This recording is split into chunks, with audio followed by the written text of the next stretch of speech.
Hey everybody, so I wanted to kick off our discussion of some different nutrition tips to stay healthy and well amidst all of this COVID-19 stuff going on. And before I dive into our first topic, I just wanted to say with nutrition, I joke around a lot that the only thing we really know about nutrition is that it's complicated. And so on that note, I just want everybody to understand nutrition for you as an individual depends on so many different factors that I can't address for everybody sitting here making a video. And so I have to speak in generalities when it comes to nutrition, but I just want people to be aware that this isn't 100% the case for everybody all the time because your nutrition is going to depend on a lot of things going on in your life. So if you have more in-depth questions or a more unique circumstance and you want to ask me a question about something nutrition related, please feel free because with nutrition there are just rabbit holes upon rabbit holes upon rabbit holes you can go down.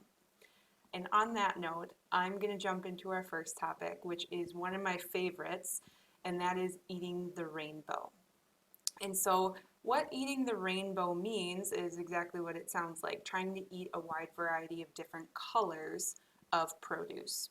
And the reason why that is important is because different colors of produce contain things that are called phytonutrients. Now, phytonutrient just basically means plant nutrient, so it's something that comes from plants. Now, my analogy with different kinds of nutrients is kind of like when you own a car. If you own a car, you have to change the oil to keep it running. You have to buy new tires. You have to change out the brake pads and all sorts of other things I don't understand about cars. But that's what keeps it running for longer and keeps it driving better.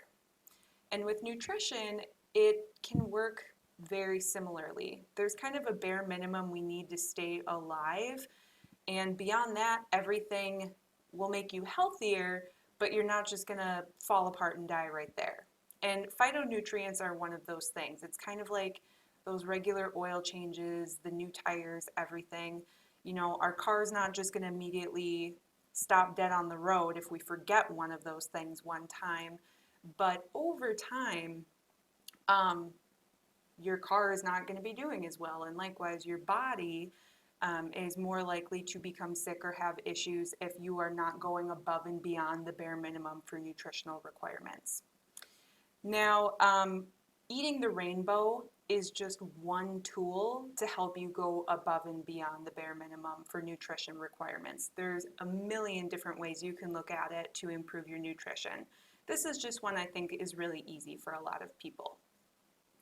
Now, phytonutrients tend to have really long and complex names. And so you can kind of see that on the picture I have pulled up. You've got like lutein, and I'm not even going to pronounce that other one, carotenoids, all sorts of stuff. It's okay if you don't know how to pronounce them or don't memorize them. And I'm going to take that opportunity to get on my soapbox just a second.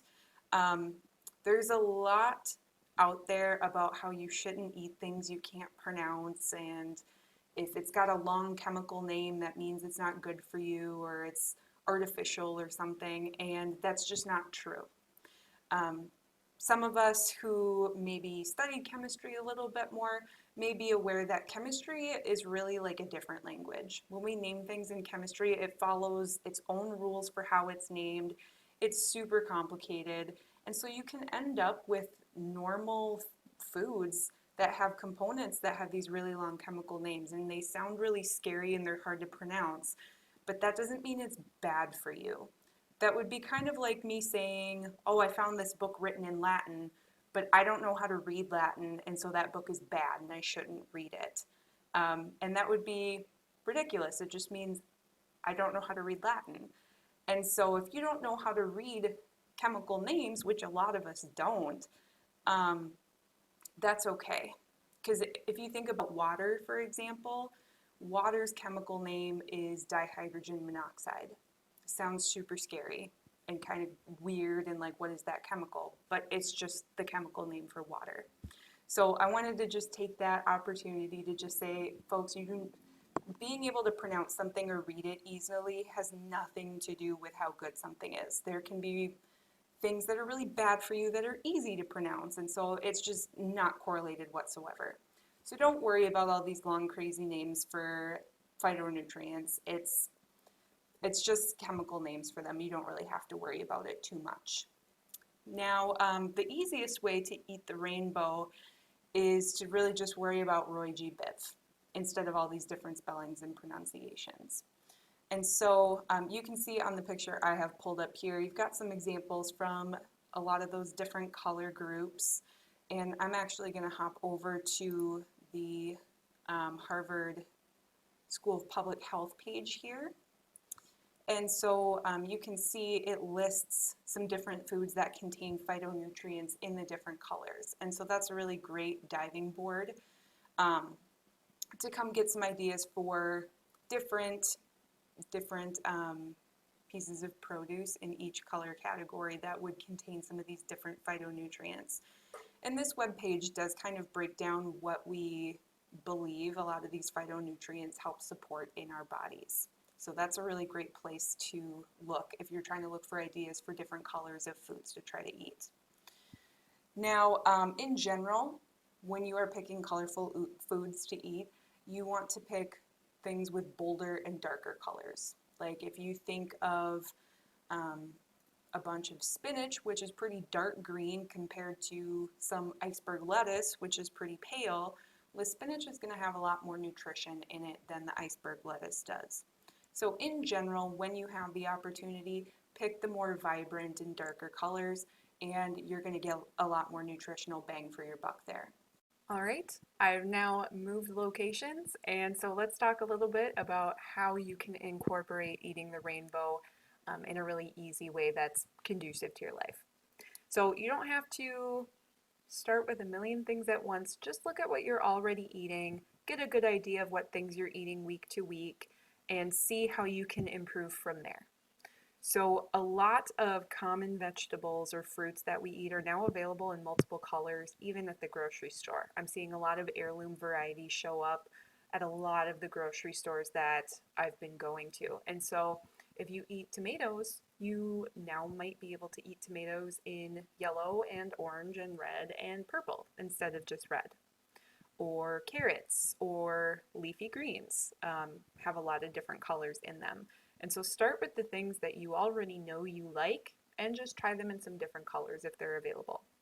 And it doesn't have to be expensive either. Like cabbage is super cheap and really versatile, and it comes in bright purple. So there you go. Um, Also, don't be afraid of budget foods. Lentils and beans are a really great one. Those are plants. They're technically called legumes, and legumes is just kind of like the fancy word for beans, essentially. But you know, if you think about beans and lentils and peas and that sort of thing, they come in different colors too. You have black and purple and green and red, and those are very affordable. So don't be afraid to try those. Those can help a lot. Um, a couple of things to keep in mind with phytonutrients and eating the rainbow, it's not like you can specifically nail down a certain color to a certain function in your body. So you can't be like, my stomach hurts, I'm going to eat red food today. Or I've got a headache, so I'm going to eat green food today. It doesn't really work like that. Everybody should just eat as many colors as possible, as much as possible. And in the long run, it has a better effect on your health. It's nothing that's immediately going to change. Um, the other thing I want you guys to keep in mind, a lot of us take multivitamins or over the counter supplements if we're not able to eat a nutrient. And I would just encourage you, make sure you talk to your doctor if you think you need a vitamin. Some of them can have very potent effects on your health and negative side effects. And really, taking vitamins is only second best to eating wide variety of good food.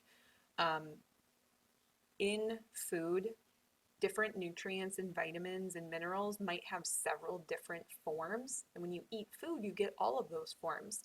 But when you take supplements and multivitamins, it might only be one or two of those forms.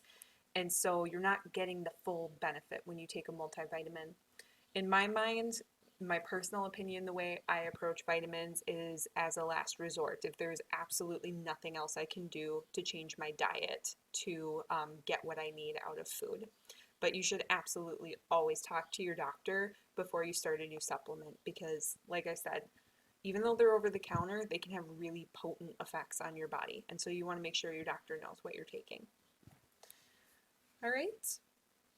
So that's really it with eating the rainbow, folks. It's pretty simple. Just look for the different pretty colors and eat the different pretty colors. Um, Branch out, try, one new thing at a time. Don't go overboard and totally try to overhaul everything all at once because that's really difficult. So let me know if you have any questions below. Otherwise, I'll have more nutrition tips coming as I make some more videos. Stay safe, stay healthy out there, and I'll talk to you soon.